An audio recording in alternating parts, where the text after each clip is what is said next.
অনেক অনেক পরিশ্রম করে এই ফ্লাইওভারটি সার্থক করেছেন। গোলাকান্দার এই শুধু গোলাকান্দার উপকরণ এটা আমাদের যে সিলেট জেলা, মৌলভীবাজার জেলা, হবিগঞ্জ জেলা তথা পূর্বপাড়ের যারা আছে সবার বিশাল উদ্যোগ। এখন আমাদের সারা দেশব্যাপী যে কোটা বিরোধী আন্দোলন, এই আন্দোলন কিন্তু কোনো ছায়ার উদ্যোগে নাই। কারণ মাননীয় এমপি মহোদয় প্রদীপ সাহেব প্রত্যেকটি স্কুল কলেজের ছাত্ররা খুব গভীর সম্পর্ক, ওনার প্রতি সম্মান জানিয়ে শ্রদ্ধা জানিয়ে ছাত্রছাত্রীরা আমাদের উপরে ছাত্রদের ভোট দিতে পারেন নাই। আর রূপগঞ্জের মধ্যে সবচেয়ে আন্দোলনপূর্ণ এলাকা হচ্ছে গোলাকান্দায় এবং দুইটা স্ট্যান্ডে ফুলতা এবং গোলাকান্দায় দুইটা স্ট্যান্ডে কিন্তু গোলাকান্দা ইউনিয়নে করেছে।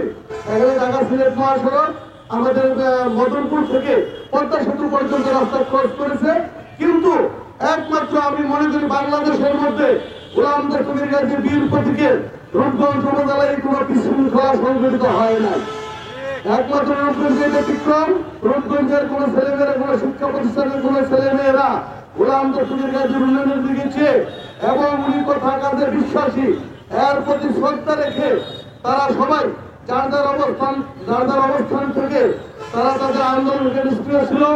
তো আমি বলবো যে জাতীয় পরিস্থিতির প্রবলেম, ছেলে মেয়েদের যে কোটা আন্দোলন, এই কোটা আন্দোলনে আমাদের জননেত্রী শেখ হাসিনা মাননীয় প্রধানমন্ত্রী সমস্ত দাবি দেওয়া মেনে নিয়েছেন।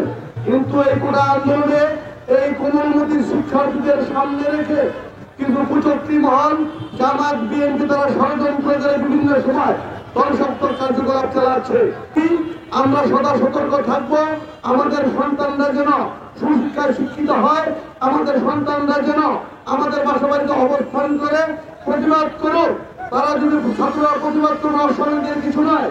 আমাদের মাননীয় আমাদের অভিভাবক বলেছেন যে প্রতিবাদের কোনো সমস্যা নয়, তারা কোনো ক্ষতিগ্রস্ত করে না, তারা জ্বালাও করে না। কিন্তু জামাত, বিএনপি এর মধ্যে ঢুকে তারা এই দেশকে অর্থনীতি করতে চায়। কন্যা প্রধানমন্ত্রী শেখ হাসিনা আসার পরে আমাদের এই ২ নং ওয়ার্ডে সারা বাংলাদেশে উন্নয়ন হয়েছে। আমাদের ২ নং ওয়ার্ডে কোনো রাস্তাঘাট ছিল না বিএনপির আমলে। এই আমলিক সরকার আসার পরে এই গোলাম দস্তগীর গাজী সাহেব রূপগঞ্জে আসার পরে আমার ২ নং ওয়ার্ডে কোন রাস্তাঘাট এখনো কাঁচা নাই, সব পাকা করে দিয়েছি, ঘরে ঘরে রাস্তা বুঝিয়ে দিয়েছি। আপনারা জানেন যেই জায়গায় দাঁড়ায় কথা বলতেছি সেই জায়গায় গোলাম দস্তগীর গাজী সাহেব আমাদেরকে এই মাদ্রাসাকে আমাদের এমপি ভুক্ত করে দিয়েছে। আমরা ওনার কাছে আমাদের ২ নং ওয়ার্ডবাসী তাদের কাছে কৃতজ্ঞতা। আমরা গাজী সাহেব আসার পরে আপনারা জানেন এই যে অক্সিজেন থেকে পুরো একটা রাস্তা হইতাছে ১.৫ কোটি টাকা দিয়া। আমাদের শুনতে পাই, আপনার সুখদেবের কথা শুনতে পাই।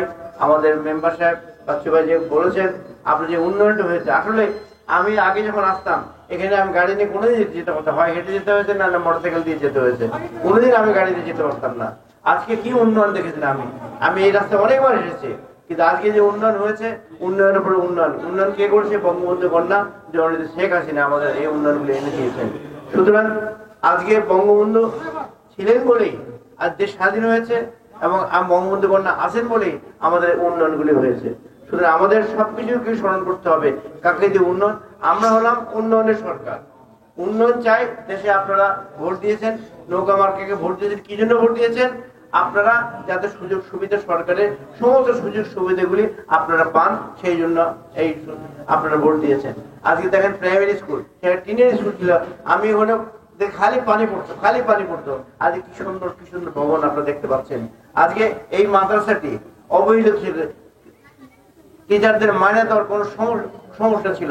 আজকে সরকার থেকে এমপি মুক্ত করা হওয়াতে আজকে সরকার থেকে আপনারা মাইনা পাচ্ছেন, যেখানে আপনাদের শিক্ষক যারা আছেন তাদের ছেলে মেয়েদেরকে লেখাপড়া দিতে আপনার অনেক সুযোগ সুবিধা হচ্ছে।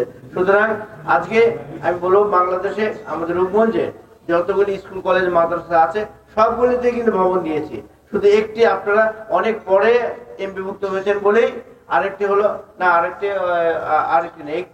একটি বাকি আছে। রূপগঞ্জ ইউনিয়নে একটি বাকি আছে। সুতরাং আমার বিশ্বাস যেহেতু এমপিভুক্ত হয়েছে, আমার এলাকার কোনো স্কুল কলেজ মাদ্রাসা বাকি নাই।